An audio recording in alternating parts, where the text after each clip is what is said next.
एक वस्तू 144 रुपयास विकल्यास त्या वस्तूच्या खरेदी किमतीवर एवढा शेकडा नफा होतो, तर त्या वस्तूची खरेदी किंमत किती? या ठिकाणी खरेदी किंमत काढायचंय. विक्री किंमत किती दिली सांगा? 144. विक्री किंमत किती आहे? 144. याच्यामध्ये खरेदी आणि नफा जेवढी खरेदी तेवढाच नफा म्हणलं का नाही? म्हणजे नफा 8% दाखवायचा. तर मग आता एका स्थानी 4 असलेली वर्ग संख्या कोणती? 2 चा वर्ग 4, 8 चा वर्ग 64.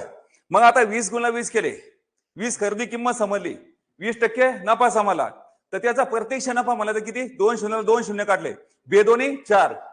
मग 20 आणि 4 24. 24 विक्री किंमत होती. ही 24 विक्री किंमत आहे की इथं नाही? मग 144. एक स्थानी किती? 4 आहे. 8 चा वर्ग 64. तर मग आता इथं काय करायचं? 8 गुणिले 8 केलं म्हणजे याच्यावर काय करायचं? 1 1 शून्य ठेवायचा. 80 रुपये काय आहे? खरेदी किंमत आहे. आणि टक्क्यामध्ये 80 काय आहे? नफा आहे. सारखं झालं का नाही? याला जर भाग्याला 100 दिलं समजा उदाहरणार्थ, खरेदी किंमत आम्हाला इथं मिळाली, इथंच आमचं गणित संपलेलं आहे. पण समजण्यासाठी पुढे घेतोय. 2 शून्याला 2 शून्यानं काढायचं. 8 8 64. तर प्रत्यक्षात नफा किती आहे सांगा? 80 रुपयावर 64 रुपये नफा आहे. तर मग आता खरेदी किंमत किती आहे? 80 आहे. याच्यामध्ये मिळवता या ठिकाणी विक्री किंमत ही आली म्हणजे गणित राईट आहे.